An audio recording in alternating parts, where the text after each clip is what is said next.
Hello, friends, and welcome to episode 723 of the ChairShot Podcast. We are back once again. I'm joined by Paul Griffin, potentially by Barry Murphy. We're not sure. We will see.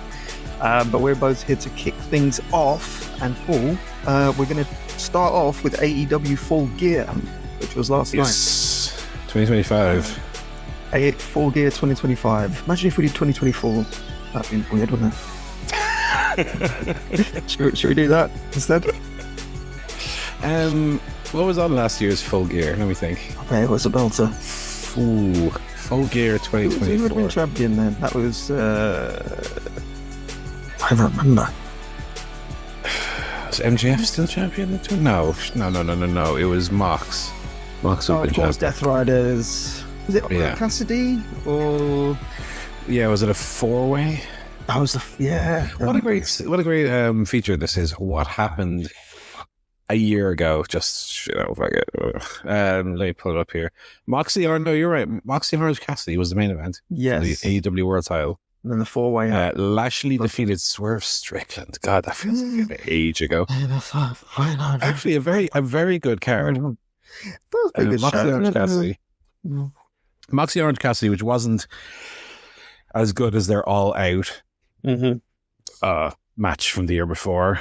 Takeshita Ricochet, Kyle Fletcher Ospreay, Jay White Hangman, Mercedes Statlander. Funny.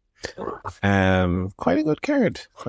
But also this year, maybe not on paper as good a card, but I'll jump in and say that I thought this was shock of all shocks. A great show.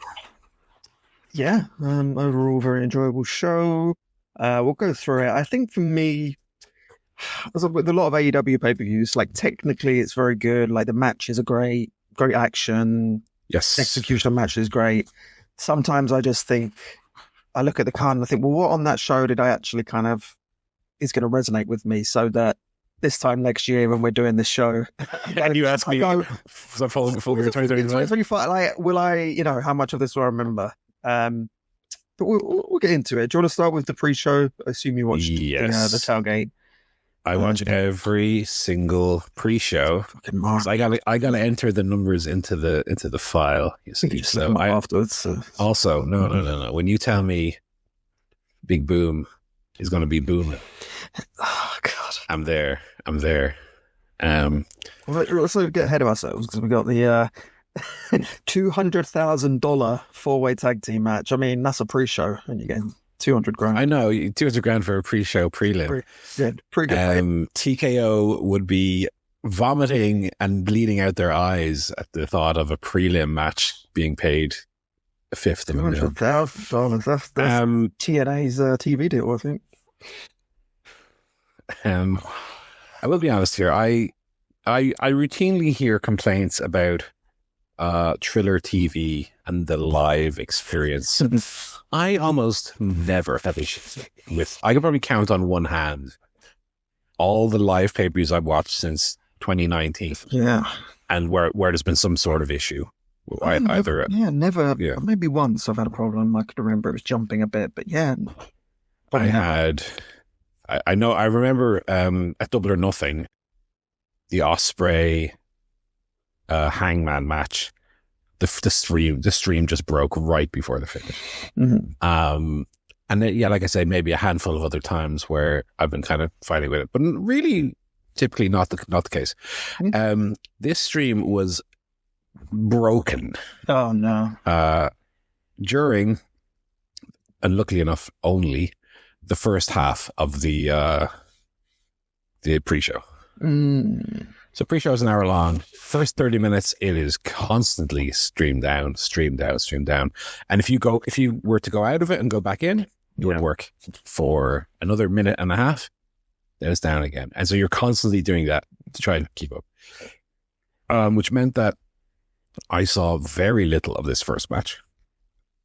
Because the stream didn't even go up at all until 5-6 minutes in. So I missed it. I don't know if they did any entrances or what happened. Stream started working because it was giving no signal from the venue for the first 6 minutes.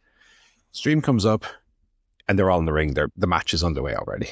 and then I'm fighting with it to get the stream going. So I don't have a great deal of insight on this $200,000. In fact, I couldn't even tell you what the finish was. Well, the Bang Bang. I know who won. Bang Gang won. We could bring you that. But, yeah, I don't know how did they win. What was the move? I think I don't remember if I missed it or if I was just so frustrated with the stream that I just didn't, it hasn't been retained in my mind. I couldn't tell you what the finish was. I know that Caster and Bones at one point did tease doing the scissor me timbers leg drop. We all remember that. Was up. Was one of their most famous, one of their best known spots. I mean, all the kids on Twitter were saying hashtag shiver me timbers. Jesus, I'm giving away the game here. They were saying scissor me timbers and throwing up the scissor hands. So they almost did that. That's the move where Caster holds. This is basically the Dudley's was up with a leg drop rather than a headbutt for all intents and purposes. I'll tell you my other memory. The mini feature here. What does Paul literally remember from this match? And we'll hit the Outrunners were wearing red tights. The Bang Bang Gang won. And Max Caster and Anthony Bowens almost did the scissor me timbers spot. I couldn't tell you a single other thing about this match. This match could have been a dream, honestly, that never happened, and I just have these fleeting images of as I toss and turn at night. So the Bang Bang Gang won $200,000, Joe. Yeah. Over under on that never being mentioned again. Well, how many of these money matches have been mentioned again? That is my point. Not a single one. So the $1 million match. We'll get to that one. That won't be remembered. I really hate this trope. I think it's stupid. I think it was interesting initially. It's not even interesting. What's the word I'm looking for here? It was like it's a novelty. I mean, I thought it was something where it's like, okay, that is something that makes, you could be just having a random match, but I'm someone who likes the idea of mentioning purses all the time, and very much taking from MMA the idea of you have your show money and you have your win money, and even something as simple as that. That's why it's important for people to win. That's why wrestlers want to win their matches, because otherwise, what's the point? Yeah. Championships and that, sure. But a match like this, what's the point? So bonus money, okay, but if you're doing $200,000, I mean, the first time they did, I think we talked about on this very motherfucking podcast that like they should have. I forget who won. Do we have a list? Can we find a list of what was the very first money match they did? Was it like $100,000? I imagine it was like $100,000. I can't remember what the match would have been or what the case was. But I think we were talking about it at the time, and we were throwing out ideas like they're going to do like Goodfellas where your man is buying the wife the big expensive coat. They're like, you stupid fucking bastard, what are you doing? We told you don't. Yeah. And throwing like ideas, okay, what does this mean for this team? Because, I mean, we are conditioned historically, right, that when there's a stipulation like this and a team wins the match, you expect you tune into TV and the team are coming out and their new gimmick is that they've got loads of money, they've got big mink coats on, they got gold, bracelets and rings, they got the crocodile skin shoes. Okay. I don't expect that the Bang Bang Gang are going to... I've just found the list on Cage Match. So the first one was... Actually, was that 1st of April, or is this American shit? No. 4th of January. Okay. A $100,000 four-way. Brian Cage, yes, Dante Martin, Commander, and the Beast Muertos. All. Yeah. Yeah. That would be a good quiz question. That'd be a good pub quiz question, because not a single one of them on TV. Not a single one of them. Well, not a single one on TV, but also not a single one of them. Do I have any memory of them having won, like from a character point of view, from a segment point of view, from a vignette point of view, doing here's Dante Martin. Something in the recesses of my mind is telling me that Dante Martin won that match. But here he is. 100,000, then we got up to 400. Then it was a few 500s. And then we 2 2s. So yeah. Anyway, Yeah. so Pointless. it is pointless. And so, I mean, look, let's see if this is the one, the straw that breaks the camel's back, and they do something with it, where the Bang Bang Gang come out on their brand new snow speeders or something, you know? They come out with their brand new Bang Bang Gang trench coats. Like this kind of gimmick makes perfect sense in the context of the Bucks storyline, which we have been sick of for a while. But fine, if you're going to do that storyline and then, the thing is they're going to win $1 million in a match to solve their problems. Okay, that's a story. You're telling a story. Yeah. But then what are all these other matches about? Why do you need 200 grand here, 100 grand? It's pointless. It is pointless. And it's random as well, which is a strange thing. It's like, if you had a precedent of, first of all, why are we spending this much time on this fucking match that you didn't even watch? I barely remember what happened in it. But okay, let's devil's advocate for a moment here. If you're going to do there's a money match that happens every now and then, just have a standard, it's 100K. That's your bonus match, 100K money match. And here's the next one, The fact that the numbers fluctuate so wildly, to me, only further underlines the meaninglessness of the match itself. And the fact that there's no follow-up, as we talked about as well. But anyway, the Bang Bang Gang won here, and they beat FTR on Collision a couple of weeks ago. So I would wonder if we will see them challenge for the tag team titles on an upcoming house show.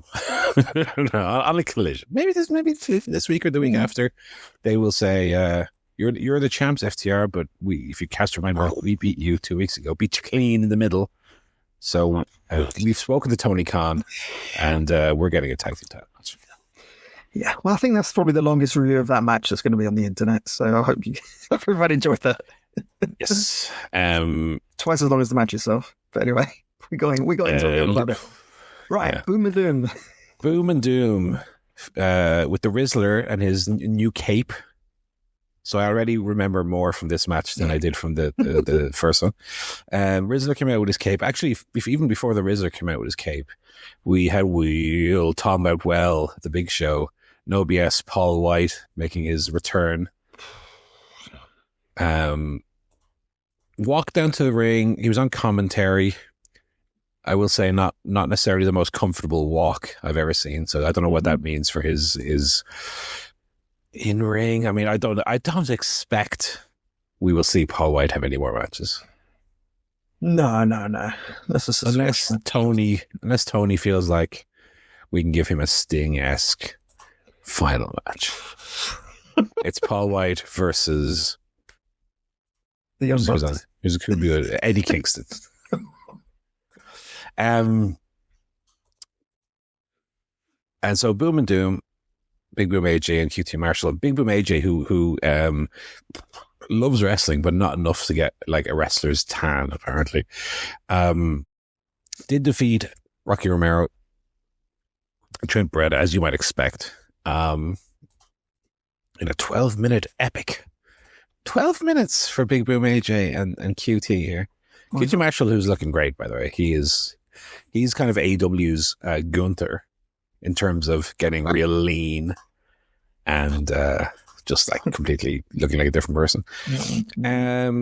Romero and Beretta, yeah, I mean, this was your typical Big Boom AJ match. You got all the Big Boom spots, you know what I mean? Power slams, going for the power boom, obviously. RPG Vice tried to cheat with Trent Beretta's cast that came back to bite them. Big Justice took another little bump. Where Trent Beretta, did you see the previous one where Trent Beretta shoved him to the ground? They did that again. Trent Beretta kind of pie-faced Big Justice, threw him to the ground. And I thought as I was watching it, if taking that fall, if Big Justice like broke his arm or something, would AEW be very, very in trouble for a man injuring a child on a wrestling event? If it was the Rizzler. Yeah, if it was the Rizzler. Oh, God. Well, they do not let the Rizzler do any spots. But Big Justice did take a bump, and then he did come into the ring, and where previously we've seen Big Justice hit a spear.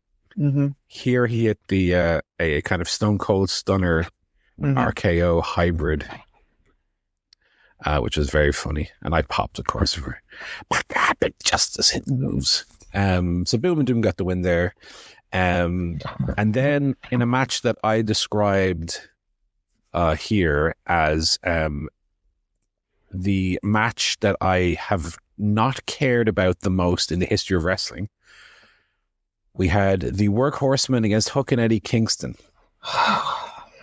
The Workhorsemen against Hook and Eddie Kingston. I would rather... This is going to underline how disappointed I am in AEW's treatment of the Eddie Kingston return. I would rather watch Fandango against Frankie Kazarian for the TNA World title than watch Hook and Eddie Kingston versus the Workhorsemen. Yeah, fair enough. Luckily, the match went 1 minute 50.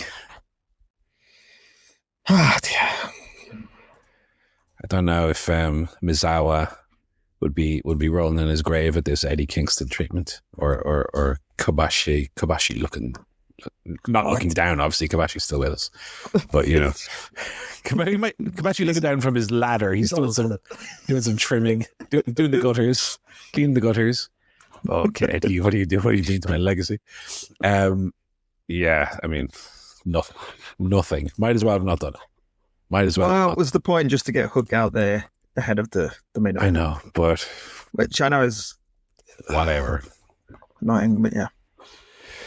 And then in the pre-show main event, for the second month running, the match crossed over into pay-per-view territory, which they set up cleverly here, because they had set up in advance that Okada wasn't there. Well, they set it up on Ariel Helwani when Tony was like, the last pay-per-view overran into the show. It could happen again. I was like, I think it will happen again, won't it, Tony? Yeah. And it's going to happen. But they said Okada was having travel issues. And so the match began with Takeshita and Hechicero on their own against Sky Team. And Mystico with the Pillmanized his arm. Mm-hmm. Which I guess the term Pillmanized doesn't really count there. There's a Pillmanizing should be specifically the leg, I suppose. Yeah. You don't Pillmanize someone's arm. That doesn't really make sense. But you understand what happened. Yeah. And then right as we're about to go to the pay-per-view section, big car pulls up.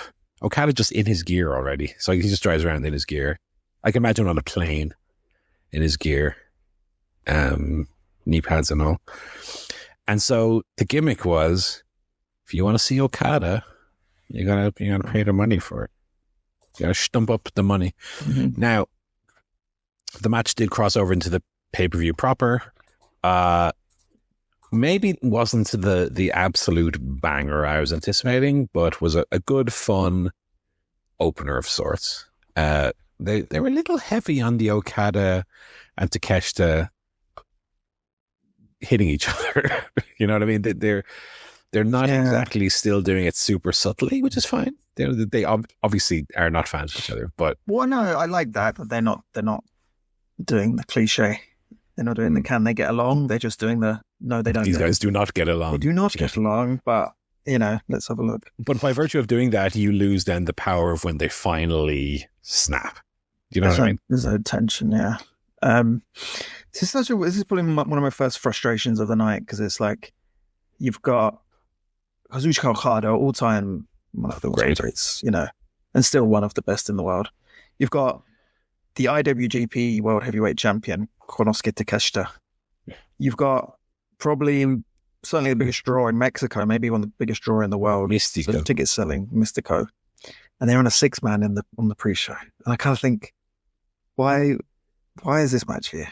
You know what I mean? It's just further in an angle of like Okada and Takeshita. You've got all these great wrestlers. Like, it's a bit of a waste. It's just further. Not doing something. It's just further. Yeah. I mean, that's all it is. I did get a laugh out of Hechicero kind of trying to beg him, please get a land. I want to win this belt, please.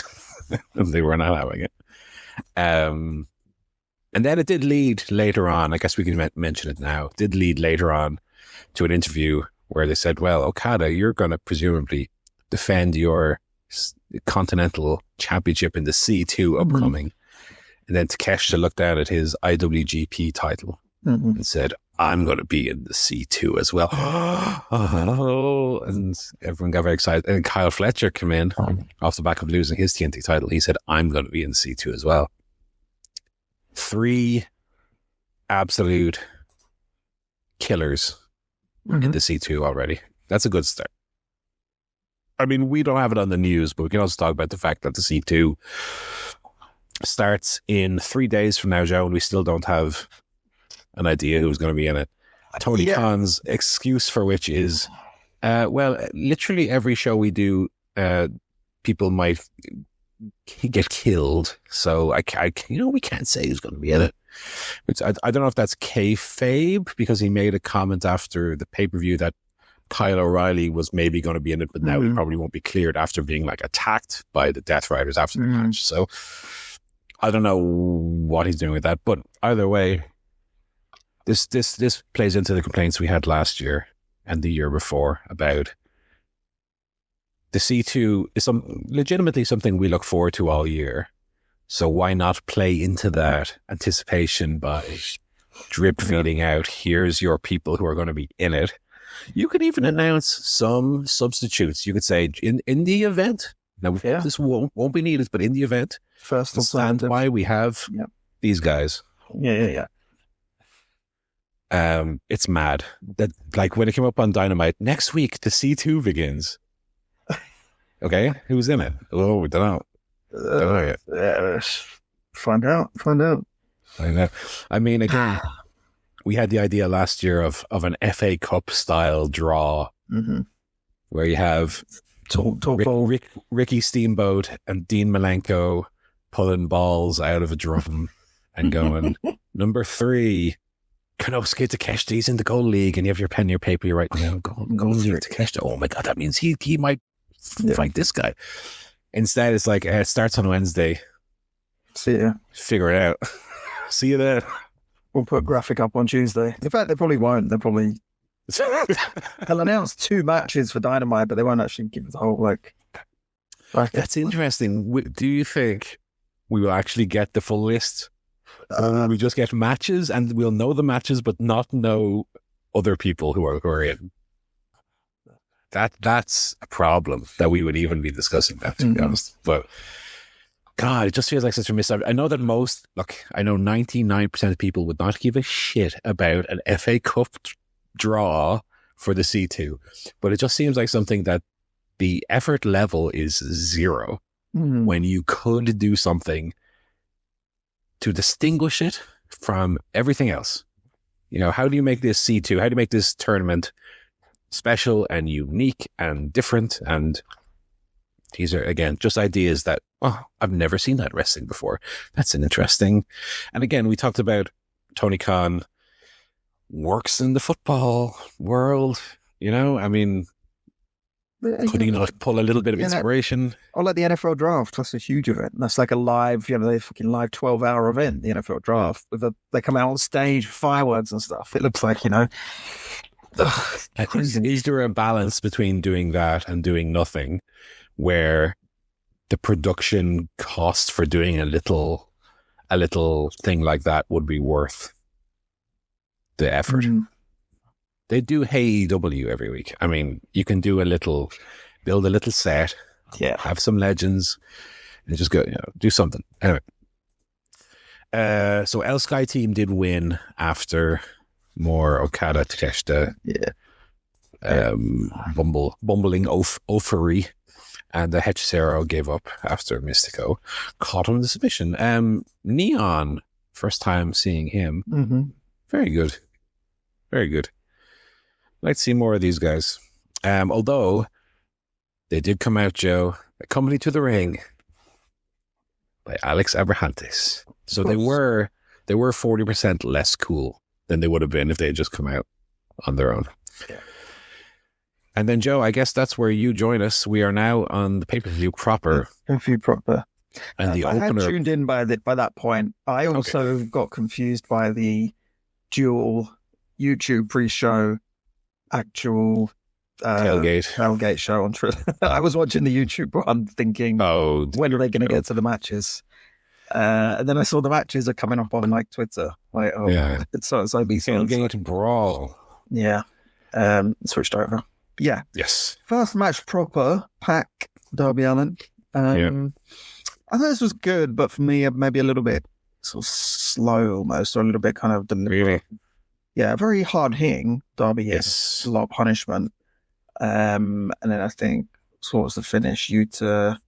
Distraction by Wheeler Yuta, Pac hits Darby. Hits with the bat. Hits with the bat, yeah. Stings bat, yeah. So that was pretty good, but yeah, what do you make of the actual matches? I think I enjoyed it more than you.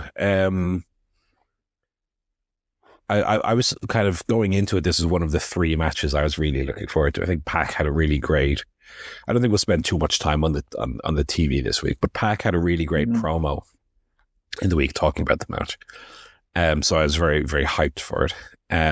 Maybe less of a spectacle that we might have got out of these two in like 2019, say. Yeah. But no, I liked it. I mean, I particularly like the fact that we've seen Darby now it feels like since he came back from Everest, he's been constantly involved in glass and fire and stick a nail under your eyelids match. And now here was a wrestling match, and you know, Pac had been very straight up about that it was we're not doing any of that bullshit. It's going to be a wrestling match. Hawaii man. And then, of course, in the end, Pac cheats to win. Was a funny finish, and kind of relevant to what they've been doing with Death Riders lately. It kind of was reminiscent of the Moxley thing to an extent, where Pac's whole thing was, I'll beat you in a straight wrestling match. He couldn't. He cheated to win, you know, as a result. So kind of the thing that the Death Riders aren't necessarily as badass as they portrayed themselves as. Yeah. Interesting that after what we said last week as well, that Pac or Darby had been fighting the Death Riders so long, beat Moxley, and now goes to one of the underlings and loses. The order of it seems a bit strange. Yes, but you know, I don't. It's another problem I have, and I don't mind like Pac beating Darby because Pac's also. It's not Wheeler Yuta beating Darby. No, he deserves it, certainly. But then you kind of think, what was the point of, especially with the result later, Moxley losing, what does it now mean that Darby beat Mox? It's not as impactful when you then go to Kyle O'Reilly. I think we'll see in the coming weeks what becomes of Mox and the Death Riders after, again, the results today. So I wonder if the Darby match was the start of that slip for Moxley.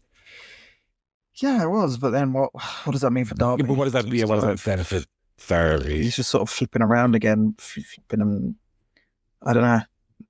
Why isn't he the world champion? Why I don't know. Or why doesn't he have something? It's just very disheartening, I think, like when you kind of get behind the babyface and then they turn the match. Darby Mox was the main event of the previous pay-per-view. Yeah. And Darby's in the opener of this one. Yeah. You know, to and Mox is in the middle. And Mox is in the middle. Anyway, we'll see what this I thought the match itself was very good. Yeah. Yeah. What we have come to 4-way women's tag. The stipulation. 4-way women's tags on the line. We have the Timeless Love Bombs with their new dance entrance, which I'm a big fan of. They come out with their stomp, marching and stomping, and they got their little trench coats on. Mina's dressing like a little Tony Storm now. So the Timeless Love Bombs defeated Babes of Wrath, Sisters of Sin, and Megan Bain and Marina Shafir, and they will pick the stipulation for their match with. They're against Megan and Marina, I believe. Yeah. What kind of stipulation do you think they will choose? It's got to be like a dance or Hollywood or something like that. This is one of those funny ones where And this isn't even a nitpick. This is just me being an idiot. But I always think in the back of my mind, whenever they do you can choose the stipulation of the match, I always think, like, why don't they just do like the stipulation is that Marina Shafir is not allowed to tag in, you know, or Marina Shafir is submissions are illegal for her. Megan Bayne has to have both legs tied together. Well, actually, those submissions would be a good one. Kind of would make sense. Yeah, I think it'll be something kind of silly, won't it? Like a bit of a gimmick, but that's fine. Yeah. Or they're doing a promo again on TV and saying that maybe we'll choose a Tapai death match. Yeah. They did win, as we said. The match itself was, I think, pretty good. I think everybody looked good in here. I still think Julia of the 8 left is not the best, but I think the other 7 all looked very good. I think Tony still has that thing where she's getting the biggest pop when she gets tagged in. I think she still has that star power. And so she did get the win in the end. I think Harley, sorry, to give a little shout out, I thought Harley looked very good for someone of her experience. She's great. She is great. I really enjoyed Willow as well. She got a big pop. Of course. Local, yeah, she came in, but she's so good. I think, and we know we love Megan Bayne. Give Bayne the reign. Give Bayne the reign. And Marina as well. Like, Michelle was asking me this actually. She was like, why does Marina Shafir not like wrestle that much? Because she doesn't have like a lot of matches, like big singles matches or anything. And I was like, well, she's kind of like not very good as a wrestler. You know, she's fine. You know what I mean? She's not like she's not like a Monet or a Statlander or a Storm. Yes. She's going to have like a great match. But my point is, she's really gotten to a point where she's a great character and a great presence, and she can have a good match. She's not like bad, but she's not going to be in a big like singles match. You know what I mean? No, she's had 9 matches this year now, so the number's definitely going up. Yeah. I think her character carries it a little bit. I think she's perfectly fine in the ring, but I guess they want to have it so that she has the aura of a killer. Yeah. And so how do you do that without her just being the world champion then? You know, which maybe one day. So Tony and Mina will choose a stipulation. We have not heard yet what that stipulation will be. So I guess that will be on TV. But does this mean they always win? That's what I'm thinking. Maybe. This is what I like about this tournament is I was a little overzealous in picking Aminata and Hayter as the winner, but I feel like even with these 8 and the main event of this show certainly underlines this fact. I think with these 4 teams, you could realistically have any of them win, and I don't think it would like. No, we've talked before about AEW being a little predictable and a little. You do a tournament and you know, fucking this person's winning. Again, I could see. I think Sisters of Sin. I would be a little. I would rule them out. I would be a little. But the other 3, I think have equal chance. Bayne and Shafir, Tony and Mina, Willow and Harley. I wouldn't be able to pick one. And then we come to Paul's favorite match of the night. Ooh, wait, what was it? For the men's world tag team titles. Oh, tag team wrestling's back, baby. FTR and Brodito. I mean, compare this to the debacle on the pre-show. You got 2 teams in there for belts who are both class. Give them a bit of time. That was my one thing. I wanted this match to be given a lot of time. I would have even 5 more minutes. Now I'm being picky because I thought this match was great, but I was saying put these 2 teams in the ring, give them time, give them a good 25 minute, and they're going to give you an absolute banger. And didn't quite get 25. It was 20 minutes and 5 seconds. So maybe Tony misheard me. But this was great. Yeah, I loved it. I mean, they had me so many false finishes and just unbelievable kickouts. Bandito taking all this punishment and spike pile drivers, shatter machines left and right. Not a single one of the shatter machines looked like smooth.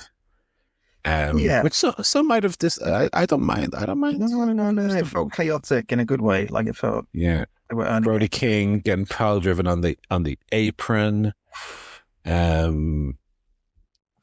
Lots of great stuff. Lots of great stuff. I mean, I think it was the right time for them to lose the belts. I think you could even redo this match on let's say World's End one more time. I could see it on Dynamite. I'd love to have a big TV because they don't do that anymore. Just have a big TV match, like a rematch on Dynamite. I'd love to see this or a Collision. So if this is Collision main event, that'd be good. But yeah, I'm kind of glad they give us a bit more direction. I think to the tag titles. FTR have got it again. Yeah. Obviously, Bucks kind of turned face later in the night. Does that mean we're going back? Oh no! Let's not do that. Let's not do that right away. One thing I particularly liked in this match, because it made me laugh, was there was one point where I think Brody King did a tope onto one of FTR and Stokely pushed him out of the way and took the brunt of it. Yeah. And then was down for 10 minutes afterwards. I don't think he moved for 10 minutes, lying on the floor. Very, very, very good. Very good. Lots of, as you said, lots of false finishes. There was the belt getting involved, hitting Brodino with the belt. Lots of great stuff. But in the end, FTR did win and are once again the champs. There was no Cope involvement post-match, which I was half expecting. Maybe if that's to happen before the end of the year, that will be on TV at some point. We then had the Casino Gauntlet match, which I have to say I did enjoy a fair bit more than the All-In match. Yeah, it was better than those, but still a bit lacking, I think, for me. Again, no surprises. No surprises at all. I know you don't want it to just be the Royal Rumble, but I feel like for these matches, you have to have one or two fun little... Because that's the whole nature of it. You've got the entrances. That's the whole thing. If it's just people you expect, then what's the point? When it's just like Mark Davis coming out. So, to be fair, I thought Mark Davis looked great in this match. I think one of his best performances in AEW. He did. In terms of... He wasn't exciting, but I don't know. It was fine. Again, I thought, I thought there was a point to bringing in this title, this whole national title. I love the belt, by the way. This to me is like the kind of belt I would have seen, growing up, buying the Aptomags or buying buying those kind of magazines. You'd see like the old NWA belts. The belt looks fantastic. Yeah, they nailed the look of it. I thought there was going to be there was going to be a reason they've created this belt and a reason the winner's going to get it and come and do whatever they're going to do. And then for Ricochet to win it, I was like, why Ricochet? Is it a little too like the first winner of it being a heel who'll kind of make fun of the concept of it? Does that kind of betray the idea of it in the first place? For him to come in and say, I want to wrestle these fucking geeks in Mexico and rather than the first champion being someone who will go and valiantly do what the point of the title is. So maybe it sets up someone else trying to win it from him to bring honor to the belt. But like, what? Yeah. It's another belt as well. Just... I thought it was going to be something different. It does just now feel like another singles belt. Mm-hmm. So we've got world title, continental title, international title, TNT title, and there's 5 men's singles titles. World, TNT, continental, unified. Oh, I guess if you count unified, that's a 6th. Plus the trios. The problem is there's no hierarchy to any of them outside of the world. They're all for all intents and purposes on the same level. Like, what is the difference? Like, when we used to have the Intercontinental, and under that was European. Yeah. And then under that, to an extent, was hardcore. There was a hierarchy to an extent.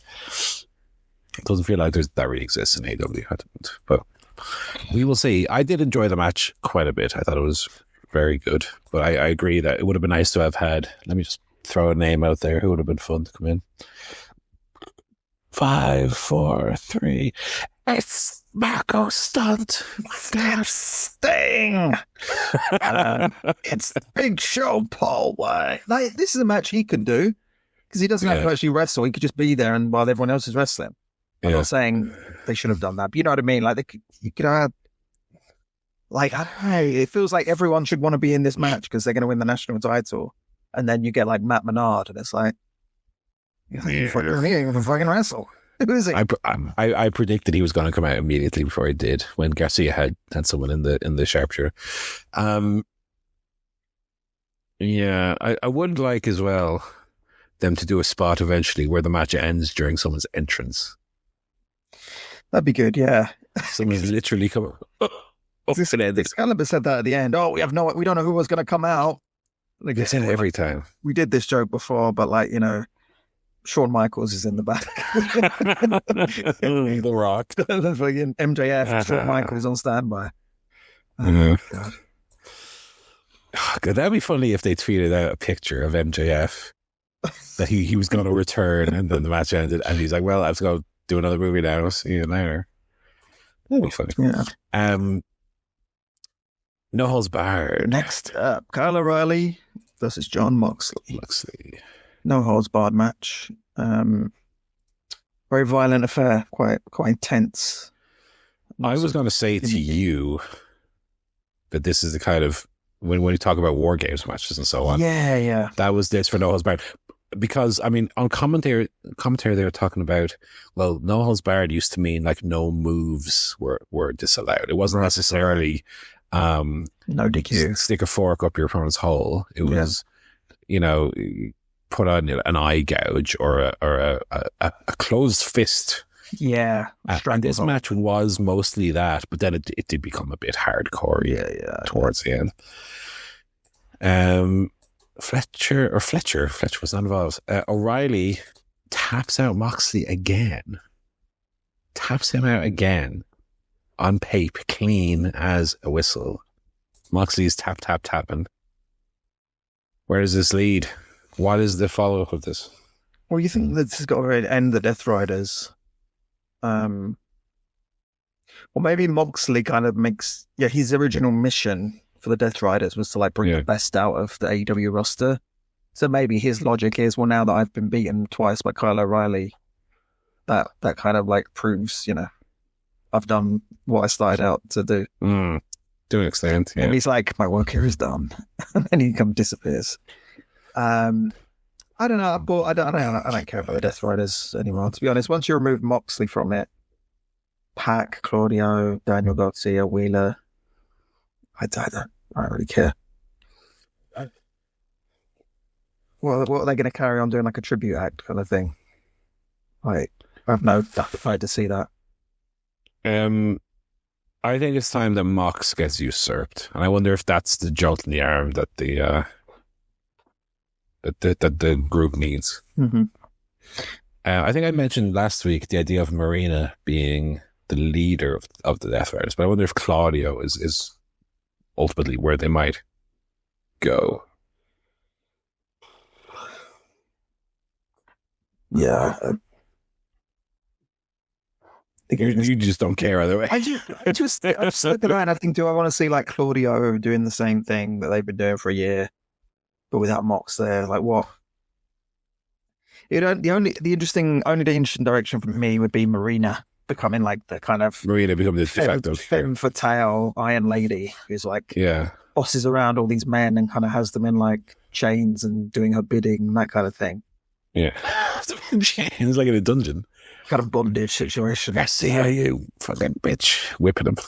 Like something like that, because that's novel, right? I don't know that I've really seen that before. Kind of this like hard-faced bitched managing this group of men. Yeah. Anything other than that, I'm just like, do you really want to see a faction led by Pac or Claudio as much as I like them? I don't know. I'm not going to watch TV for that. Interesting. We'll see where it goes with Kyle O'Reilly. I presume nowhere. Is my prediction.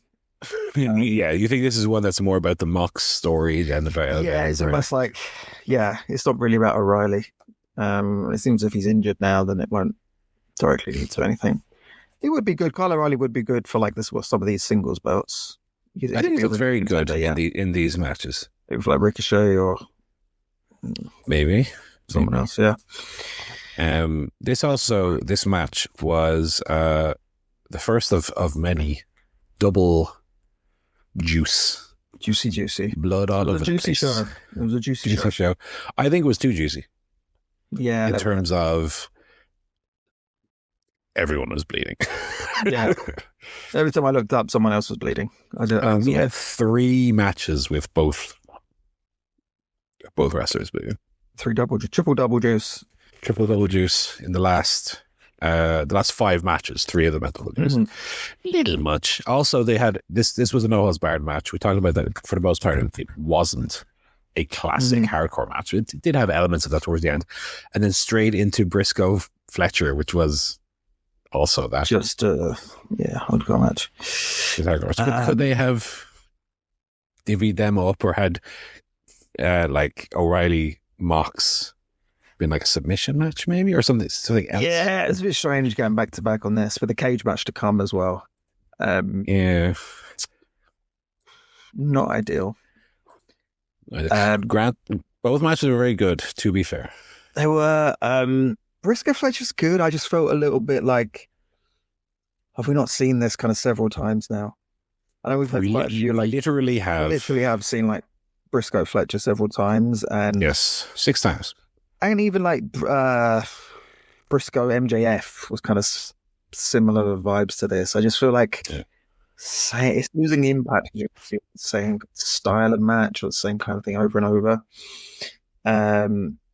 So it was good, but I also just, again, this is the theme of the show, is technically it was good, but I just found it hard to kind of really get involved. Also, there was stakes in it, you know what I mean? So I was like, yeah, it's fine. Oh, yeah, got the thumbtacks. Yeah. Oh, he's bleeding. Yeah. Ladders. Yeah. Chair. Table. Fork up the arse. Yeah. Tick. Fork up the arse. Check. Yeah. Nice to Briscoe win as we predicted. Fletcher. Oh, it had to be. Fletcher moves up, hopefully. This will be your Dave Meltzer. I didn't like it 5.5 stars. Special. Briscoe finally winning the TNT title as well. That was a nice moment, and he did get a new belt with a camo design. Yeah, that's good. And Kyle Fletcher in the C2 now. So Kyle Fletcher upwards and onwards. This was also the longest match on the show, 25 minutes. We had then the Young Bucks and Josh Alexander against Kenny Omega and the Jurassic Express. It went exactly as you would have expected. Yeah. Young Bucks, well, maybe except Young Bucks and Josh Alexander did get the win clean. After the match, so the match was fine. I don't know if there's too much to talk about there. It was very, very good, as you might expect. Yeah. Post match, they're beating up on Kenny. The Young Bucks are being led away by Don Callis. They're doing, but wait a second. Wait a minute. Our buddy who we like almost killed 6 months a few months ago. You know, we were tap dancing on his little tummy. Now we're all sad about it. And wait a minute. Yeah. But money or friendship, what's more valuable? Oh, which, by the way, Excalibur was, oh my God, running into the ground. The Young Bucks have got the thing that's more valuable than money. Friendship was Kenny Omega. Why not? This hasn't been foreshadowed at all, has it? Like, I don't even know where this came from. Have they been? Because Omega hasn't really been on TV much, so I didn't watch Dynamite, to be fair, but this hasn't been like building up to them turning face, has it? I didn't expect that. There have been little signs. little things. Even with them humming and hawing on joining the Don Callis family. At least it gets them away from the broke bucks stuff. Although Don Callis did take all the money in the end. Yeah, but they don't need the money now because they got friendship. Yeah.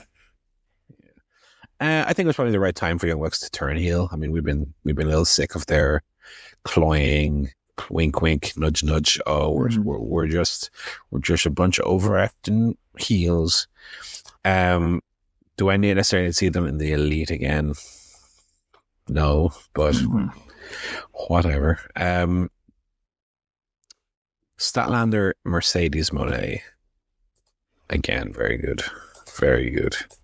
And this was, Joe, the only successful title defense of the entire show. Wow, interesting. You can believe that.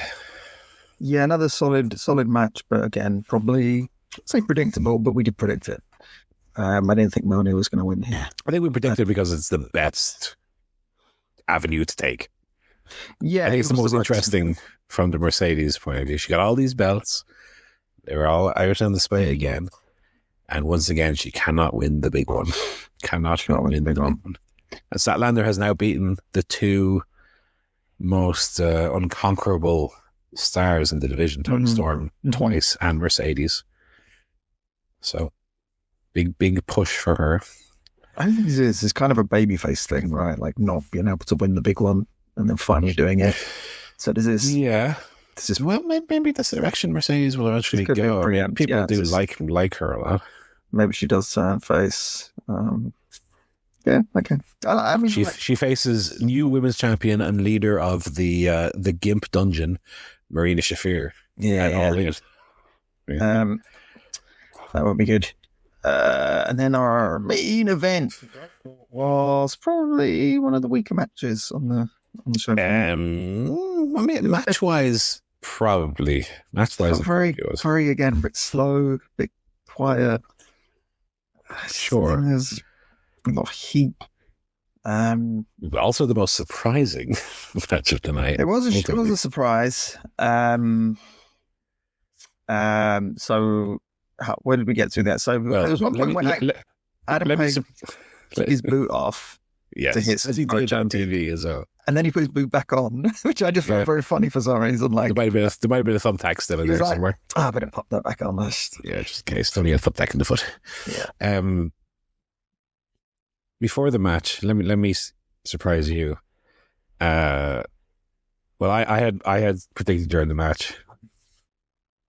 Will this be finally where someone doesn't come out with bolt cutters, or someone doesn't come out and break the lock off the cage and interfere?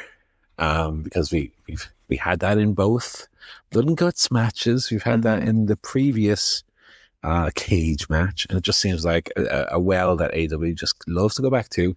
So what I was enjoying for the majority of the match was the lack of interference, the lack of people running out with bolt cutters. And then out comes Eddie Kingston, fights him off. Out comes Powerhouse Hobbs, breaks the lock off the cage, comes into the cage. Yeah. Now, to be fair, I still don't like it. But to be fair, at least this time, it played into the finish. Mm-hmm. Whereas Mark Davis coming out, Castervine back, comes in, gets beaten up immediately. Yeah. Match continues. Yeah. What was the point of that? Here, at least, it played into the finish, but oh my God, can we have a cage match where there's no interference? Can we just have one? I beg you. One cage match. No one comes out with bolt cutters. No one comes out and climbs the cage. No one comes out and rips the lock off. I mean, Tony Khan. Is that the most expensive chain you could afford? One that Powerhouse Hobbs could just come out and like a wet spaghetti. You should have had like sparks coming out of it when he pulled it up. Bit pyro. I'm so tired of it. I'm so tired of cage matches. Cage match after everyone has interference, and every time they say we're having a cage match so people can't interfere, and every time they interfere, who would buy that next time? I don't mean from like the buying a pay-per-view. I mean, what wrestler would go, we're going to have a cage match. That means there'll be no interference. Like, have you ever seen a cage match in this company? Do you have eyes? Yeah. Do you have a memory? Do you have a brain? So anyway, the finish. Hook comes down. You remember Hook? He was in the pre-show against the Workhorseman. I blinked and I might have missed that match. Yeah, so Hook comes out. I do remember Hook was part of the Ops before they turned heel. He disappeared. They replaced him. Yeah. Came back. He then formed a kind of very poorly received tag team with Eddie Kingston. And has been doing that. He came in. He was trying to rouse the referee to seemingly to make the count, as Hangman had the advantage. Yeah. And instead, he then picked up the World Championship title. And what's this? He got a little smirk on his face. And then, pinged it off Hangman Page's head, knocking him out. And then threw the title down, undid his hoodie, and revealed the NWO t-shirt, baby. Shades of his father in TNA. Shades of his daddy. Oh, it's getting kind of hot in here. Oh, Julian said that. So passes fucking bike, and he goes, well, he wouldn't have delivered that as well because of him, but he would have feeling a bit hot in here. Ooh, he's wearing an Ace shirt by mistake. And then Joe covered Hangman, and the referee counted 1, 2, 3. Unbelievable. The World Championship after having, I think, 5 Wars matches all year. Is that accurate? Wow. I did look it up earlier, 5 or 6. Okay. He beat Wheeler Yuta, Claudio, and Nick Wayne in singles matches this year. And then the 4 way to win the world this championship. Killer's Row. There's been a lot of reaction to this, Paul.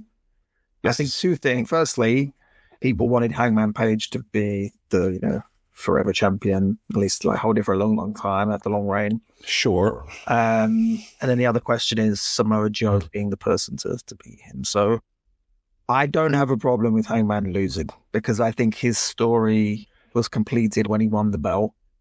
It's not about him holding the belt, it's about him winning the belt and overcoming his demons and yada, yada, yada. Then you have to go on to the next story. So I don't mind him not holding it for more than a few months, And it's been a pretty lackluster reign, in all honesty. He's had some very good matches, but, from after Fletcher to Joe matches, I just wasn't really ever buying into it. So I don't think a year-long reign needs to be the default either. No. And Joe then to be the champion, I mean, presumably he'll have a similarly short reign and pass somebody else. I hope so, because I'll be honest, I know there's a lot of love and affection for Samoa Joe. I just think at this point in his career, I just do not buy him as a world champion, quite frankly. I just think to me, it's like if WWE put the belt on like Shane Goldberg. No, Goldberg. I'm talking about like someone like a veteran, like a really like veteran that's everyone likes and has been widely, appreciated, but it's their, this is not their time anymore. You know what I mean? Okay, sure. Rey Mysterio. Rey Mysterio winning the WWE title. Can you imagine that? That's what I think of with Samoa Joe. I mean, Tony must really like the guy. I think with all the and this comes back to what I was saying about the pre-show. You got Takeshita, Okada, Mr. Kane. Yeah. 3 of the top guys in the business at the moment in the pre-show, and then Samoa Joe's winning the world title. Yeah. I don't know. Again, if it's a 1 month reign and he loses to Swerve World's End, then maybe that's fine. He's just a guy to get. Yeah, he's a Bob Backlund to get it to Diesel. Yeah. I'd love to see Swerve. Also Swerve returned. People know that. Well, I was going to come to that. So there's a post-match, there was a beatdown, and then lights go off, they come back on, they go back off again. Suddenly some music's playing. Nana comes out. New theme song. I didn't like the fact that Nana came out first, because although I do like Nana, I feel like Swerve is the start. Like, he should be the one coming out to receive the big, like, the pop. Not the manager going, we got the monies. We got monies. And drinking his that thing. I mean, there's a place for that. But when it's the big return, you just have Swerve come out, have him, the guy in the spotlight, not the whole. I'm thinking of Paul Bearer coming out before Undertaker and Kane had a few returns, but I guess that's not the standard. I thought the new presentation, the theme song and the lights was class. I love this. Was the highlight for me, Swerve being back, because he looked like the coolest guy in the world. He looked like an absolute star. He still got the little belly, which is funny. He's got the little belly going, but he looked like $1 million. He looked like the coolest guy on the show. The guy that you were like, oh, who's this guy? This is the guy that I can, like a world champion. All the stuff he did where he was like kicking guys, looked super cool. He was like Bruce Lee kicking guys' asses. Yeah. I'd love to see him squash Samoa Joe, quite frankly, like at World's End. Beats him in 2 minutes. Yeah. It's like a 3-minute match, just beats the shit out of him. And then I don't know what you do after that, but who cares? He just wins it, and that's it.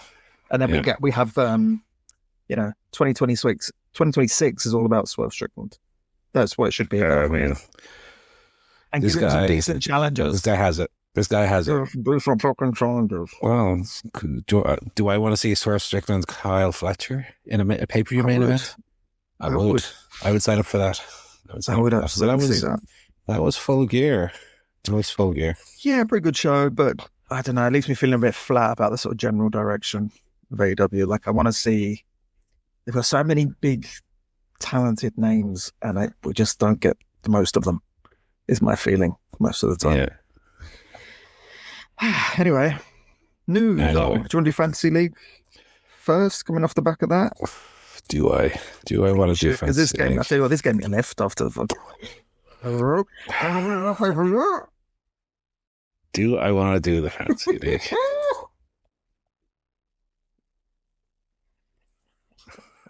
Well, TV, start with Dynamite. That was... Well, I had a very good Dynamite. You had a good Dynamite. I had a very good Dynamite. Tony Storm, Moxley, Lashley, Okada all winning. You and Barry 8 points. I had 16, so I was beating the asses. Very good. Of yourself and Barry. And that's it for the Fantasy League. Oh, Full Gear. Well, Joe, all your team won belts, basically. I think I scored. I would need to check the history. I think I scored one of the all-time lowest totals for a pay-per-view. This is with double points, let's not forget. Paul's team scored 7 points. Single digits. Tony Storm's team won. 8 points for her. Hook won on the pre-show. 4 points. Brody King lost the tag team titles, -5, and then zeros for Moxley, Mike Bailey, Bobby Lashley, Takeshita, Okada, Darby Allin. Wow. 7 points. Barry scored 49. He obviously had Samoa Joe, so he got the world title bonus there. And Ricochet. And Ricochet, of course, sorry. 2 championship wins for Barry. Samoa Joe and Ricochet. He also had Fletcher and Hangman Page and Bandito. So that did subtract 15 as well. So that undid some of this. And then little Joe Tanner, 66 points for a single show. One of the all-time highest, I would say. Which means, point we're getting to is Joe Towner currently silver medal position. Joe Towner has passed me. What was I, like 50 points ahead last time we spoke? Even more. Yeah, last time. I mean, at 1 point. 100 odd points ahead. 100 odd. Not anymore. It's like Tony Khan saw your list and said, right, okay, we'll start doing something with Kyle O'Reilly. We'll start doing something with Mark Briscoe. We'll start doing something with FTR. Strap them up. So 18 points for Mark Briscoe, 18 points for Dax, 18 points for Cash. Yeah. Okay, now. Yeah.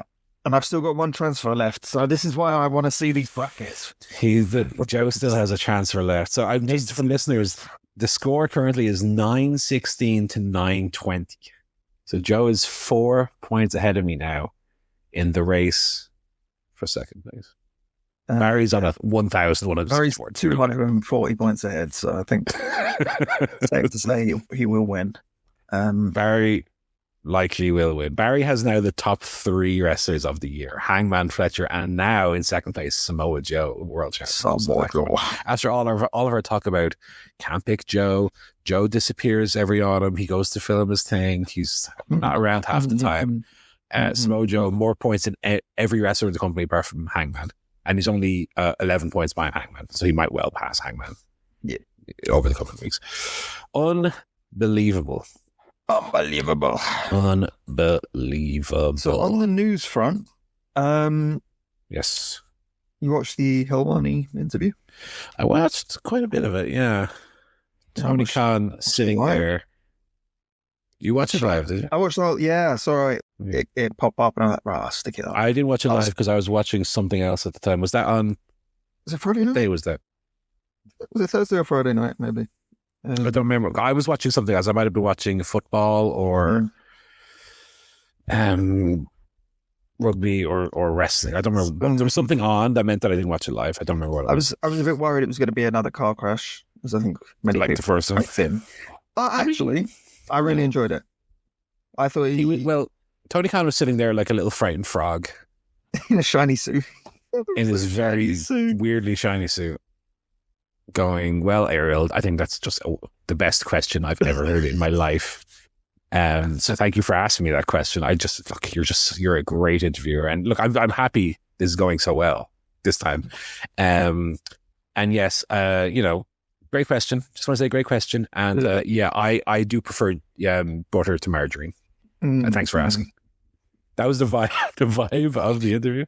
Now, he was a little bit more forthcoming than...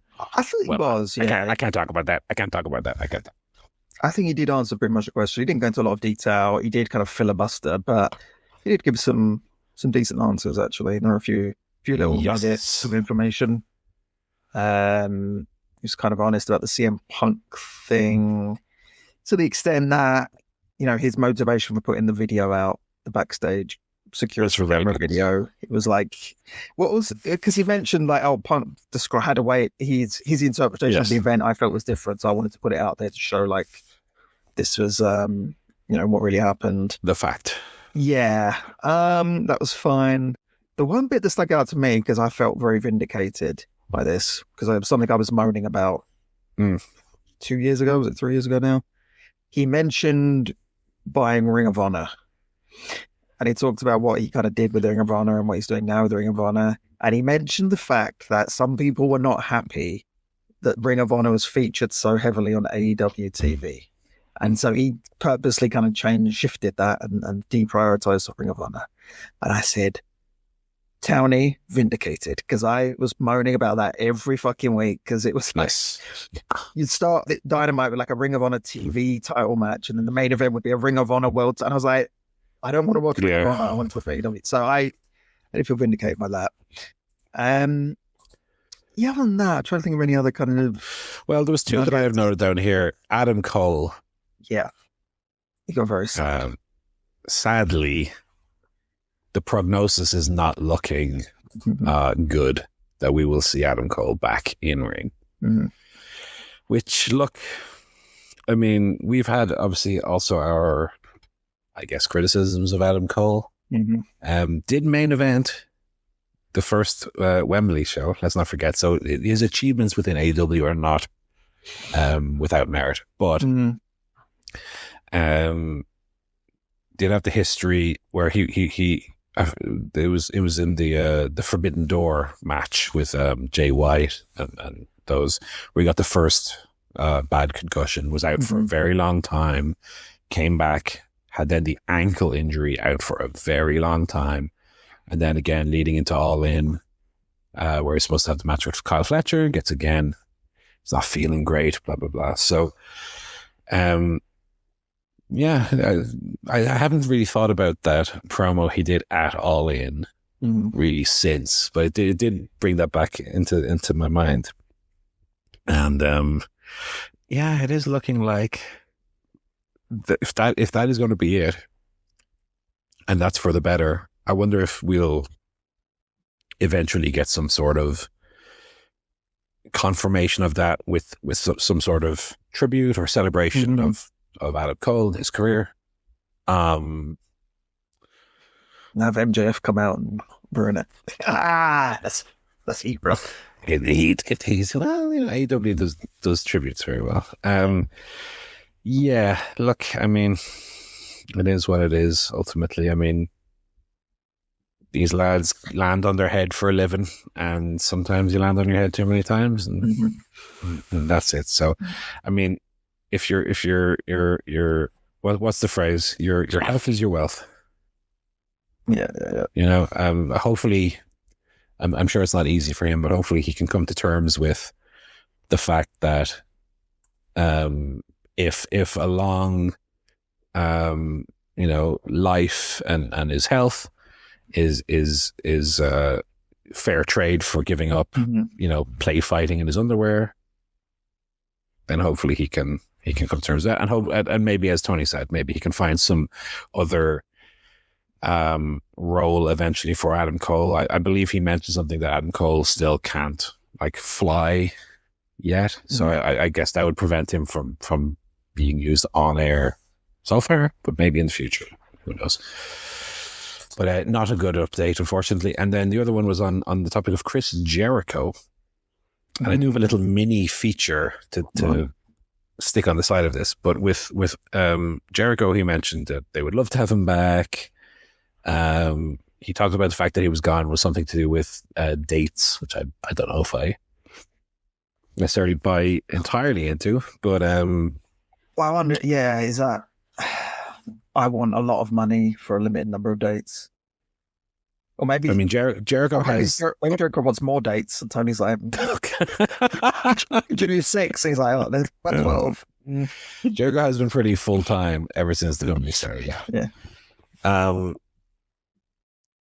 Yeah. So the feature is this, Joe. So with the talk about Jericho going back to WWE, maybe having a little final run there, a little Hall of Fame induction.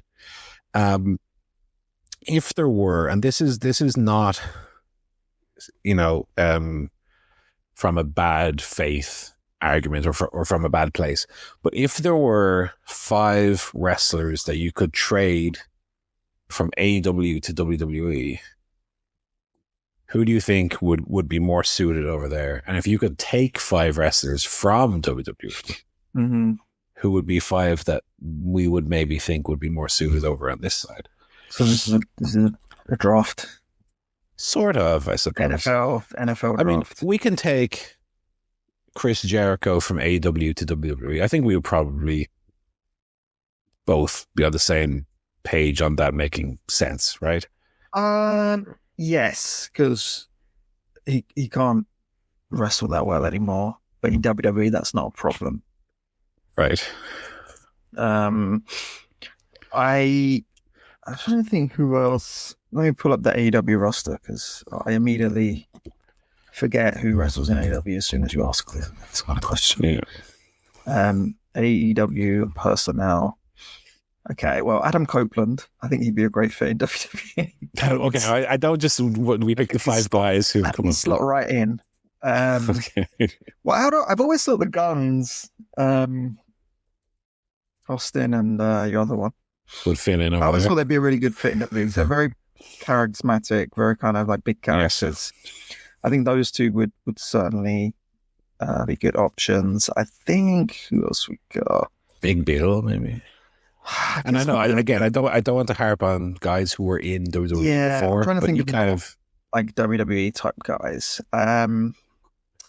So maybe like Brian Cage, but I feel like is that too obvious just because he's a muscle guy. I don't know if he actually would work there. I think he'd kind of get lost. I mean, Buddy Matthews, but then again, he was a WWE guy. Yeah. Who else have we got? Martez, Justico, Dustin Rhodes, Eddie Kingston, El Clon. He'd be great in WWE. Evil Uno, Griff Garrison, Hook. I think Hook would be good in NXT. Hook should go to NXT. That's my hot take. Yeah. I think he'd actually develop a lot more. It's the thing that really frustrates me. Because I don't know if you remember around the time that Hook debuted, I remember seeing an interview with Dominic Mysterio, and he was asked like, who out of like all the young wrestlers would you love to wrestle? And he said Hook. Because I think at that point Hook was like, Hook's going to be the next big thing. And Dominic, at that point, Dominic Mysterio was like really shit. He was like, I think he was still baby face. Yeah, he was crap. Since then, I mean, you know, compare the trajectories, it's like, it's not even close. So Hook, I actually think Hook would be a good one.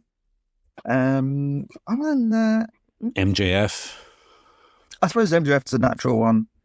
Yeah. But again, would they let him sort of be MJF? You know what I mean? I don't know if it's not the style they do now, I don't think, WWE. To let someone genuinely kind of speak for themselves. Even within their framework, I think he'd still work. Capable. Yeah, so I think so what we've got Jericho, MJF, Hook, and the Guns. Those would be my 5 going from AEW to WWE. Right. I have MJF, Jericho. I think I'd throw in a Britt Baker in there as well. Who else? Anna Jay. And Alex Abrahantes. Get rid of them. And then on the other side, if there's anyone to grab from WWE, wouldn't even necessarily. Well, number one is very clear to me, and that's Gunther. He would feel like a glove. He would feel like an absolute glove. You can imagine him with Ospreay, with Swerve, with Hangman, anyone, Fletcher. No. Yes. Tremendous. Carter versus Gunther. Ooh. Gives a bit of that. So him, absolutely. You just mentioned, I'll grab Dominic Mysterio as well. You think Dom would work well? I think Dom. I'm not so sure. I think Dom would. I don't know if he's got the chops, wrestling wise. I think he has the chops. I think so. I've never seen a match to this, to be fair. I don't know what I'm basing this on. I think it's very good. I think it's fair enough. I mean, you've got like some of the luchadors, like Ludwig Kaiser and Pete Dunne.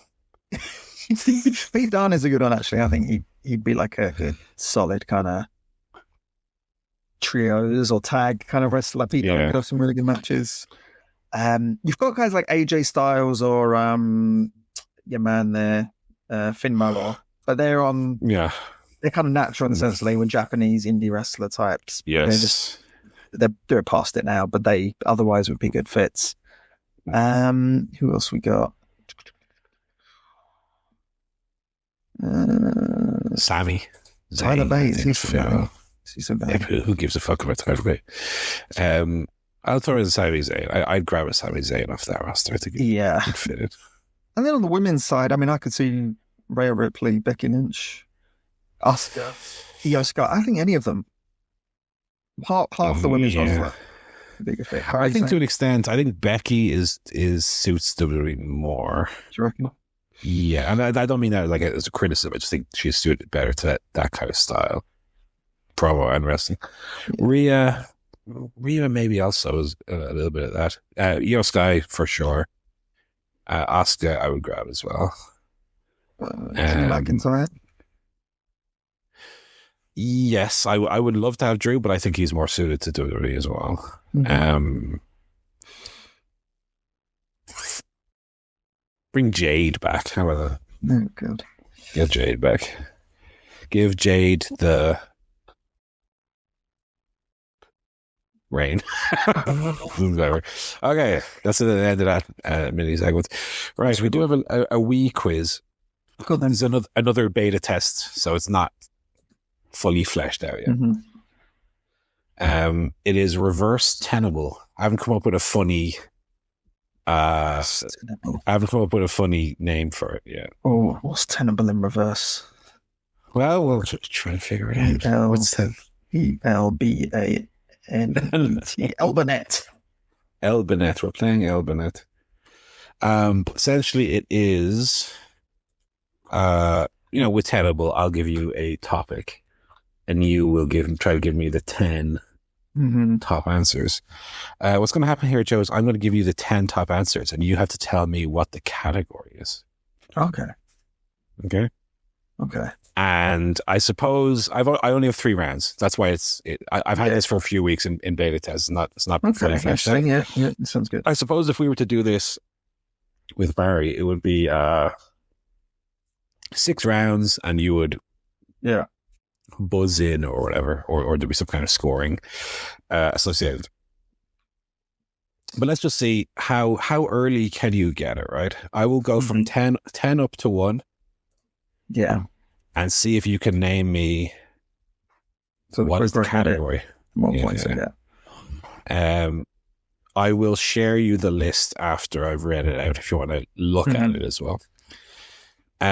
Okay, so number 1, and shout out if you think you know it at any point here. Working our way up, we have Roderick Strong, Kyle Fletcher, Claudio Castagnoli, Tony Storm, Konosuke Takeshita, Orange Cassidy, Brian Danielson, Mariah May, Swerve Strickland, and Will Ospreay. I'm going to send you the list now that you have it. Can you tell me what is the category for which those are the top 10 answers?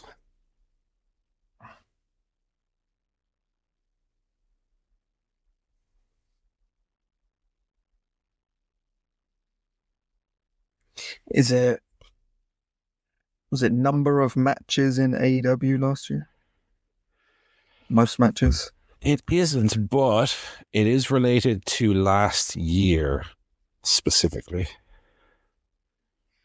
Was it most points in the Fantasy League?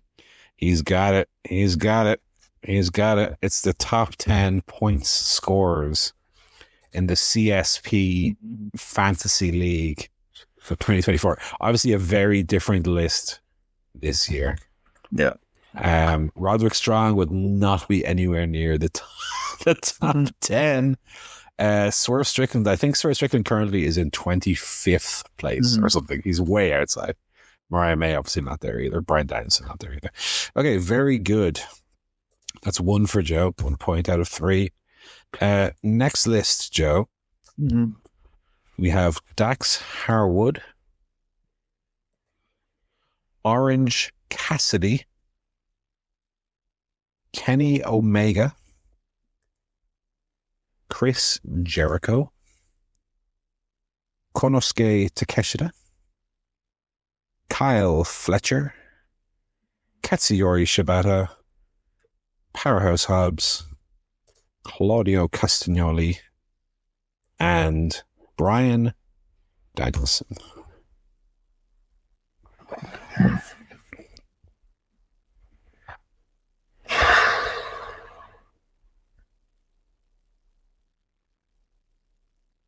This is the most. I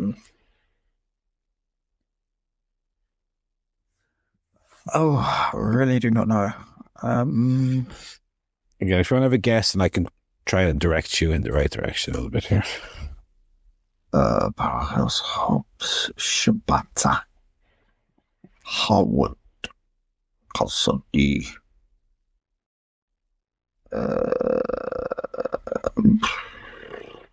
Danielson at number 1.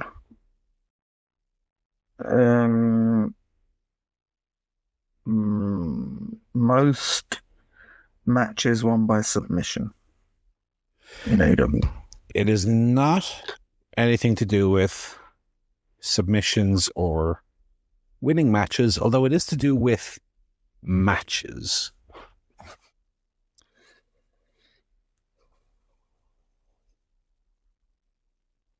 Is it just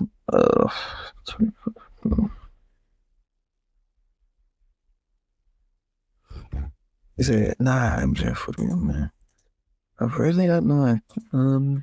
I can give you of the 10. They are in a certain order, but some of them are maybe more important than others in a sense.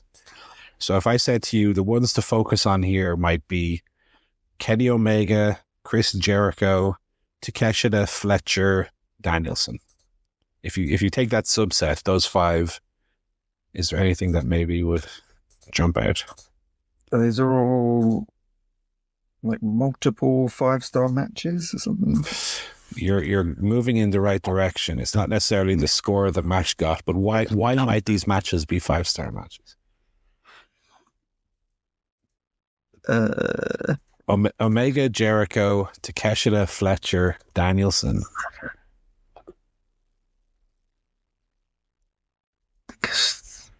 Oh my god.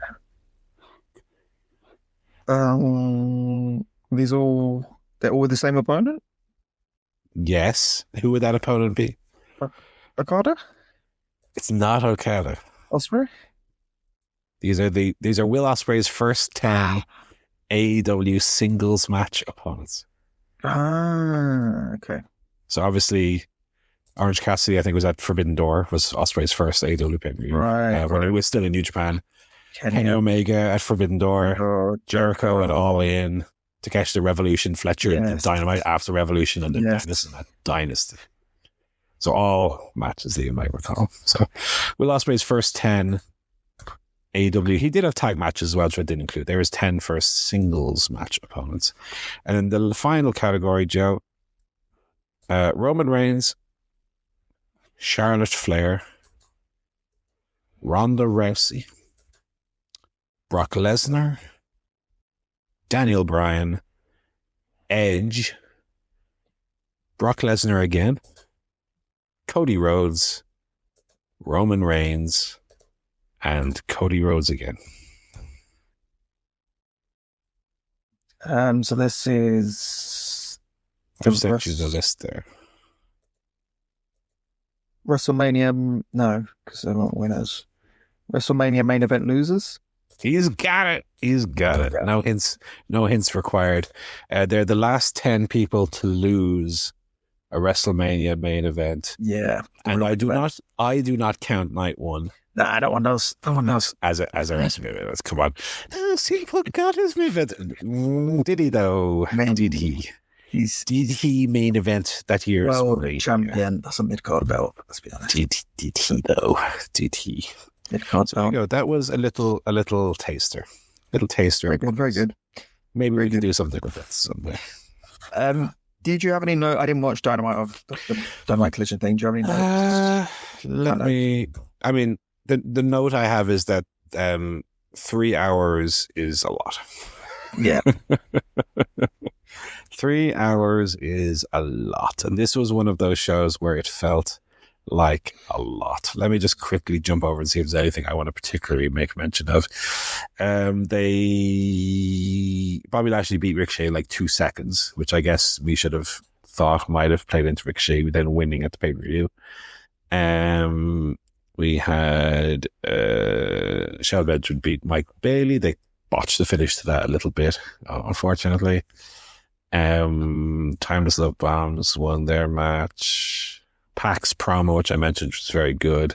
Hangman Page and Shibata had a very good match, better than the main event of the pay-per-view, unfortunately. Okada and Mascara Dorada had a very good match. There's some bits where they're a little bit out of sync, but the match was very good. And then Mercedes Moné did defeat Red Velvet to become the undisputed, unified Ring of Honor Women's TV champion. That she's no longer the interim champion. And that was it. Then that led into the pay-per-view, which we already covered. So we can jump to movies. I've seen 2 movies. And one of them is a movie, what you saw last week. Oh, yeah. I saw Frankenstein. Frankenstein is the doctor's name, not the movie's name. I saw Frankenstein's movie, Guillermo del Toro's Netflix spectacular Frankenstein. I thought it was good. I didn't love it as much as you. I had quite a few problems with it, but I thought overall, I thought it was very good. I'll say, first of all, very much liked Christoph Waltz in it. Yeah. I thought he fit like a glove, that kind of movie, that kind of role. I liked Jacob Elordi a lot. I did see a funny comment on it though, which is like, what did it say? Why did they spend so much time, money, and effort on prosthetics when he just looks like Jacob Elordi painted blue? Which, fair enough, a little bit. Overall, I think I liked that they had like a different look than you might expect for the monster, or the creature, as it's called in this movie. No bolts on the neck, no big square head. He just was a sexy little baby in a nappy walking around all buff. I liked his performance as well quite a bit, and I liked the sets, whether they were practical or enhanced with CGI. I thought the sets were all quite impressive looking. I thought broadly it was a nice looking movie. Wasn't so big on the number one, the Mia Goth character, who was like the love interest for Oscar Isaac. Who Oscar Isaac, I was kind of ho-hum on his performance as well. Didn't love him in it, but her character seemed to exist only to go, "Oh, isn't Frankenstein actually lovely? Oh, don't I love him? Oh." And she felt like wafer thin as a character. I didn't get anything from her aside from she's the kind of she's the generous, naive love interest. She doesn't have any agency of her own. She only exists as her love interest. No flaws. No. She's perfect. She's perfect and lovely and loves all God's creatures. Also, I thought the violence in the movie at times worked and at times kind of undermined the tone of the rest of the movie, because the movie overall is this, as I said, kind of epic, at times romantic, at times dramatic, at times pensive, and and then at times it's Frankenstein ripping a wolf's face off. And you're like, is the extreme violence at times here a little bit at odds with what the rest of the movie feels like? I would say for me, yeah, there's bits where I was like laughing at how like silly it was. It reminded me of Hacksaw Ridge, which is the Mel Gibson Oscar nominated war movie, which at times is like, it's Andrew Garfield playing like an army veteran. It was like, I've got PTSD from the war, and my God, life is so sad. And then at other times, he's like using half a body as like a bullet shield. And I'm like, what is this movie? So there's elements of that where the tone of the movie a little bit was, and get this, it was like it was stitched together from other dead movies. It was, the Frankenstein's monster of a movie. I will say as well, the length, I think, worked against it a little bit. I would have liked it to have been a little bit more focused, a little bit less epic. It's a big epic movie. But overall good, overall positive. I wouldn't say Guillermo is on fraud watch or anything like that, but I don't think it measures up to his best stuff. Yeah. His best stuff, but good. Oscar Isaac, like I said, I don't know what he's doing these days.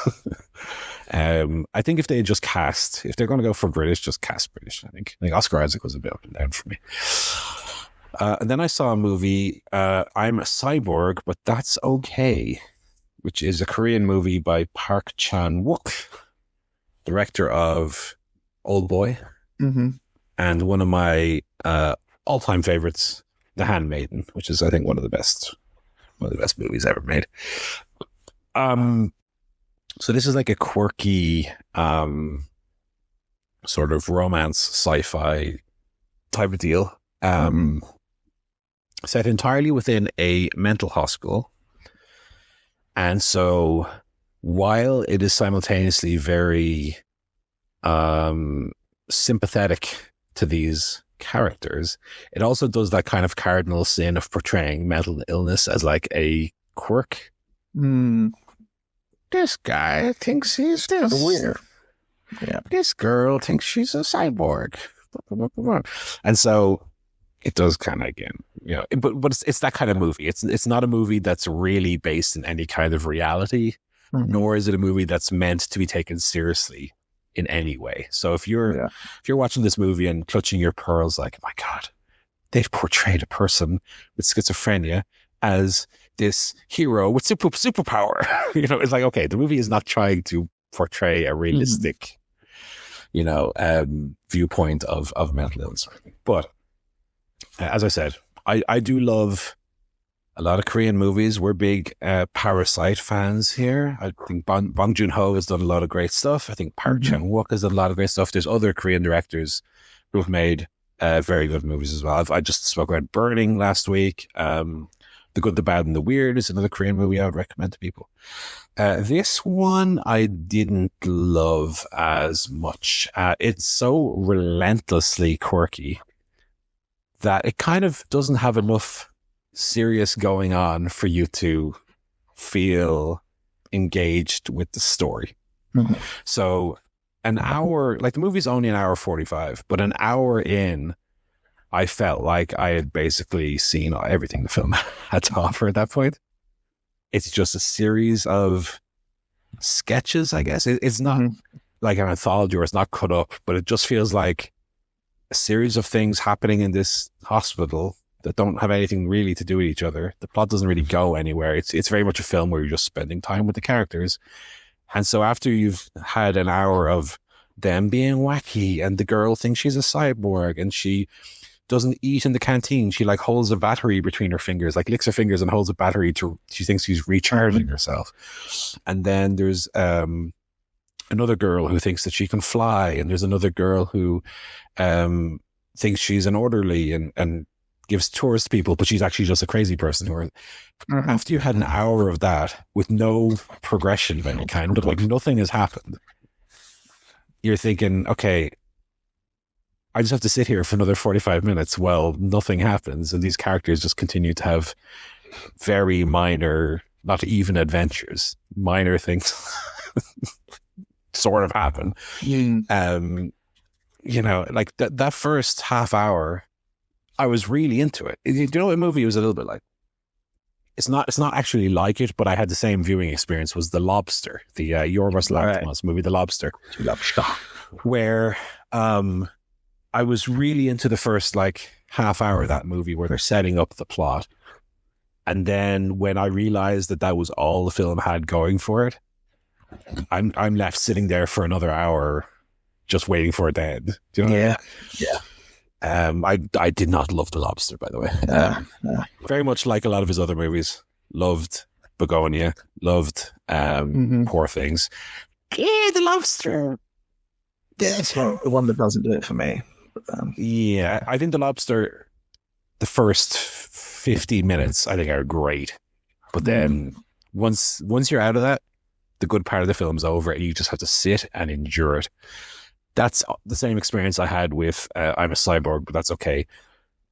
Turned it on, really loved. It's a little bit like a Jean-Pierre Jeunet movie, like Amélie or Micmac.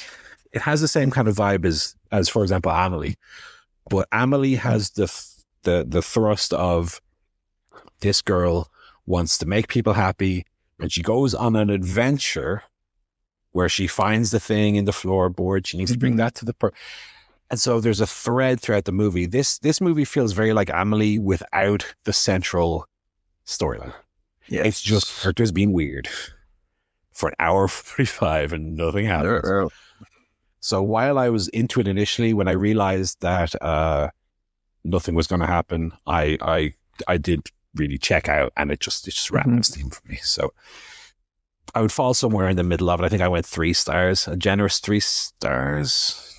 I'd be between 2.5, 3. I think because I did like it initially, I fell on the 3. But it's like I said, no. If you're going in expecting a Park Chan-wook movie, if you've just seen Old Boy or The Handmaid, which are these like fucking killer movies, and then you're going to watch this I would recommend just go watch The Handmaiden again. You have a better time watching a movie you've already seen than watching this for the first time. And that is it. TV, you don't have any films, Joe? No, nothing this week. Okay. Quiet on that front. TV, I am happy to report, Joe, that episode of Pluribus I thought was the best of the run so far. I'm not sure if it would necessarily be the one that has me 180. I get it now. Mm-hmm. I'm 100% on board. I'm 100% into it. Mm-hmm. But it definitely allayed some of my concerns from the previous episodes. I saw a Limmy video. I'm not a big Limmy guy, but I did see a Limmy video where he was talking about some of his concerns where he felt like this show doesn't feel like it's going anywhere. Mm-hmm. I think episode 4 does have a little bit more of what I want from it. It's funny because I've seen some people who really loved the pilot, really loved it. I didn't love the pilot, so I feel like part of my feeling about the show might be me on an island where I'm the one who's like, it's okay, but everyone else have their mind blown by it. But I'm hoping, because it's Vince Gilligan, I have a lot of, inbuilt goodwill for Vince Gilligan for Breaking Bad. Mm-hmm. So I'm going to stick with it and give it the benefit of the doubt. And I did feel like episode 4, I think it was probably the episode that I've enjoyed the most, even above the pilot. So if you eventually tune in, for example, love the pilot, Mm-hmm. I think you'll be more predisposed to enjoy it then as it goes on. But I think episode 4 was a good shift in the right direction. It toned down all the stuff I don't like about the show. And it went in the direction of kind of, okay, let's start moving this story Mm-hmm. forward and what direction we want to go. So I'll give it a thumbs up on episode 4. Let's see how episode 5 lands. I think it's 9 episodes this season. Nice. So by the time you get round to it, it might be on episode 7, 8, or maybe even 9. So you might be hitting it right as the finale of the first season comes out. So you might be just in time for that. Let's say you might be able to watch that as it comes out. But this week, it's a positive review from me on Pluribus. Chair Company, enjoyed. Yeah, I didn't see it this week. Enjoyed it again. There was a part of me that's wondering if Chair Company is itself, and I'm still very much enjoying it. So I'm this isn't a negative at all. But I'm wondering if Chair Company itself is sort of running out of steam a little bit as well. Mm-hmm. Unless I drop something really big on us. I feel like the last 2 or 3 episodes, it's very funny. I laugh a lot when I watch it. And I think ultimately it is a comedy show. First and foremost. So it's doing its job. I think as far as it goes as being a mystery or a pastiche of a mystery or a parody of a mystery or whatever, I think the mystery element has kind of fallen a little bit to the wayside. Yeah. Which initially I was so into it because it was hilarious, but also it had this mystery angle that like worked. Mm-hmm. Lately, the funny stuff is still very funny, but the other stuff is kind of not hitting as well. But still enjoying that. And then Donkey Kong, on video games, Donkey Kong Bananza continues to be very good fun. I am, I'd say about 80% through now. Wow. The game. How big is the game and how expansive are we talking here? I would say Odyssey. It's Odyssey level. Ooh. Odyssey level. Size-wise, it's That's Odyssey. big. That's big. Big game. A big game. Well, Odyssey had however many moons. And then I remember I don't remember what the number of moons the game was, but I remember you then had to like buy the remaining ones to bring up to 9. Right, yeah. Right. Yeah. I believe Donkey Kong Bonanza has 777 bananas. So to me, it's of a comparable number. The levels are a bit bigger, I would say. Mm-hmm. But I think in terms of game length, you're probably looking about the same. I have 640 bananas. So I'm on the home stretch, let's say. I don't know. Compared to Odyssey, I don't know how much time I'm going to necessarily put into the post game of like 100%ing it. Because I do feel like lately with games, I'll play them to a point, and then I start to feel like I'm kind of done with this game and I want to play something else. So I do feel like Donkey Kong was hitting that moment at the right time where I'm nearly finished it anyway, just organically. Yeah. But I don't know if I really want to spend an extra 10 hours doing all the, and I'm assuming, because I actually don't know what the post game will entail, but I've been told from people I trust that the stuff in the post game is difficult to a point of it being a bit annoying. Right. It's like, you know, with Mario Odyssey, you had the darker side and darkest side levels, which were like the challenge.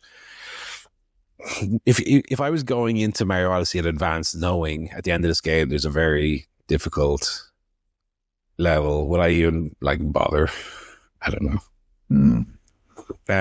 But we'll see. But I'm still very much enjoying the game. I think I have 2 levels left after the one that I'm currently on. Yeah. And then I'm finished. So I'll have it done in time for the Christmas break anyway, and I'll have a new game to play over Christmas, hopefully. I don't remember, Joe, can you tell me, did you play any Vampire Survivors after we talked? Yeah, I did play a bit. I did kind of lose interest. You fell off. But it was quite fun. Yeah. It's a fun game. I believe there is a card game coming out that is seems to be a sort of half Vampire Survivors, half Balatro type thing called Vampire Crawlers. Now, I haven't. I've seen a little bit about it. I haven't done a deep dive into what exactly this is going to be, but it sounds like something off the back of you and I. And our fondness for and Barry, our fondness for Vampire Survivors and Balatro. I wonder if something that's a little bit of an in between might be something for us to keep an eye out for when that releases. So it takes place in the same world. I'm reading a blurb here on IGN. It takes place in the same world as Vampire Survivors with the same characters, items, and apparently even in-jokes. However, it's a completely new genre and perspective. You'll pick a crawler, a returning Vampire Survivors character, and with them explore dungeons, build your deck of attacks and utilities, and battle enemies using your cards. So let's see when that releases. Maybe that might be something to fill in. Anything else we want to cover then before we finish here? No, I think we are all good. It's been another great chat. Full gear done. Look forward to the C2 starting next week. Getting our little. Might do if we do find out the brackets, we might do another bracketology. Another C2 pick'em. If we do get the brackets, we can do a prediction. Yeah, I mean, I think what we'll do is if the brackets come out before Wednesday, we'll do our pick'em off air. And then we can, on next week, we can discuss how that's going. Unfortunately, listeners won't see that. Yeah. But let's see. Yeah, I recall my pick'em went very, very badly last time. You went cold, and I think I went for 17 draws. Didn't happen. I don't think was there a single draw on last week's C2? I don't. There's one. I think I'm sure Kyle Fletcher and Okada was that not a draw? I know Fletcher beat Okada. I know Fletcher beat. That was the upset that we all got wrong. Yeah. Yes, Fletcher beat Okada. I don't think there was a draw actually. I don't think so. Because I think I predicted 3 or 4 draws. There was one Garcia and Okada. That was the only draw. Okada was a draw. Imagine that this year. Okada would be beating that fella in 2 minutes flat. Not a bother on him. Okay. Let's see. No, that is it. So thank you for joining us. We will be back next week with hopefully Barry in tow. And check out ChairShotPodcast.com. Send us a little old email. We do like getting a little email. Yes. Read the mail. Yes, we got a little email. So your thoughts. Answering your questions. Yeah. Don't look at the Fantasy League. We're not doing that anymore. Check out the Fantasy League. And if you've got any ideas of who I should use my final transfer on, please email me. Maybe you can give me have an idea. So you should trade out Mercedes Moné, Okay. and you should bring in Mansoor. That's what I think. I mean, if you're looking at the tea leaves, I think that's a smart. That's the way to go. I think that's a smart pick. Good point. Or bring in Isaiah Cassidy. He's on fire lately. Yeah. That is going to do it. So thank you for joining us. It's a goodbye from me and a goodbye from Mr. Paul. Goodbye. See you later. Goodbye.